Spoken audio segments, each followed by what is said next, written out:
बिस्मिल्लाहिर्रहमानिर्रहीम। पाकिस्तान किसी भी हवाले से खूबसूरती में किसी मुल्क से कम नहीं है। इसके जंगलात, इसके पहाड़, इसके दरिया, इसका समंदर और इसके अलावा इसके खेत खलियान सारे के सारे खूबसूरत हैं। पाकिस्तान की खूबसूरती में जानवरों ने भी इजाफा किया है। पाकिस्तान में कई जानवर आहिस्ता आहिस्ता नापैद होते चले गए। उन जानवरों में हिरन भी शामिल है। गोया पाकिस्तान में हिरन जब नायाब हो गया तो पाकिस्तान की खूबसूरती में फ़र्क आने लगा। तो कई अदारों की तरफ से, कई लोगों की तरफ से, कई महकमों की तरफ से इस ज़रूरत को महसूस किया गया कि पाकिस्तान में हिरन की तादाद को बढ़ाया जाए, पाकिस्तान में ख़त्म होती हुई हिरन की नस्लों को बचाया जाए। इस हवाले से सबसे बड़ा किरदार अबू धाबी के हुक्मरान शेख ज़ैद बिन सुल्तान अल नहयान की तरफ से अदा किया गया। जब उनको ये पता चला कि पाकिस्तान में हिरन बिल्कुल नापैद हो रहे हैं तो उन्होंने पाकिस्तान में 2 इनक्लूजर बना दिए। सबसे पहला इनक्लूजर डियर इनक्लूजर रहीम यार खान में बना। 1998 में शेख ज़ैद बिन सुल्तान अल नहयान ने उनके पैलेस रहीम यार खान में 400 हिरन थे, वो सारे के सारे उन्होंने इनक्लूजर के लिए वक्फ कर दिए। इसके साथ साथ बहावलपुर के करीब भी एक इनक्लूजर बनाया गया था, वहाँ भी हिरन की अफजाइश होती है। यहीं पे एक सरकारी इनक्लूजर भी है जिसका नाम लाल सुहाना नेशनल पार्क है। पाकिस्तान में किसी दौर में इतनी बहुतात के साथ हिरन हुआ करते थे कि पाकिस्तान की तरफ से अमेरिका को इसका तोहफा दिया गया और फिर जब इसकी नस्लें नायाब होने लगी, नापैद होने लगी, तो काले हिरन के 10 पेयर अमेरिका से मंगवा कर पाकिस्तान में रखे गए। उसके बाद इसकी तादाद में इजाफा होने लगा। चोलस्तान में जाने का कई बार इतफाक़ हुआ है। इस मरतबा भी हम चोलस्तान गए थे तो एक बार फिर हमने लाल सुहाना नेशनल पार्क का विजिट किया। वहाँ पे हिरन की क्या सूरत हाल है, पहले कितने हिरन थे, अब कितने हिरन हैं। वहाँ मौजूद हमारी नजर अब्बास से मुलाकात हुई। नजर Abbas assistant director wild life हैं और उनके इंस्पेक्टर मोहम्मद उस्मान से भी हमारी गुफ्तगू हुई। इस मुलाकात के दौरान मोहम्मद उस्मान ने क्या कहा, वो सारी गुफ्तगू आपके सामने पेश करते हैं। आप जिस जगह पर ठहरे हैं ये RD25 ब्लैक बक इंक्लूजर है। ये लाल सुहाना नेशनल पार्क का मेन ब्रीडिंग सेंटर है जहाँ पे हमने ब्लैक बक को रखा हुआ है। ये सन 1972 में लाल सुहाना नेशनल पार्क इस्टेब्लिश हुआ था। लाल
सुन ली कि पाकिस्तान में किस तरीके से हिरन की नस्ल नायाब हो गई थी और अब उसकी अफजाइश हो रही है। अब हम थोड़ी सी बात कर लेते हैं यहाँ पे मौजूद Nazar Abbas assistant director wildlife Lal Suhanra national park हैं, इनसे गुफ्तगू कर।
लेकिन ज्यादा यंग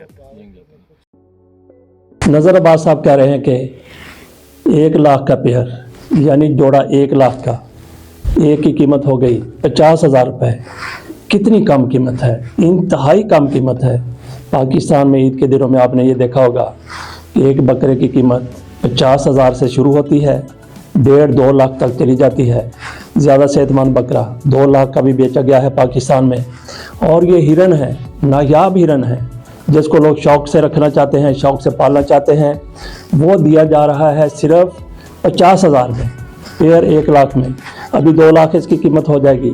मैं समझता हूँ कि हिरन इसकी कीमत कम से कम भी अगर आपने फ़रोख्त करना है वो तो आपको फ़रोख्त करने की ज़रूरत ही नहीं है। क्यों फ़रोख्त करते हैं? अगर आपके पास ज़्यादा हो गए हैं तो उनको आप रिलीज़ करें, जंगलात में छोड़ें, सहरा में छोड़ें, या जिस भी किसी को आपने देने हैं किसी पार्क में रखने के लिए उसको दे दें। इसको बेचने का कोई जवाज़ ही नहीं बनता जब तक आपके पास इतने ज़्यादा ये नहीं आ जाते कि वाफर मिकदार में हो जाएं।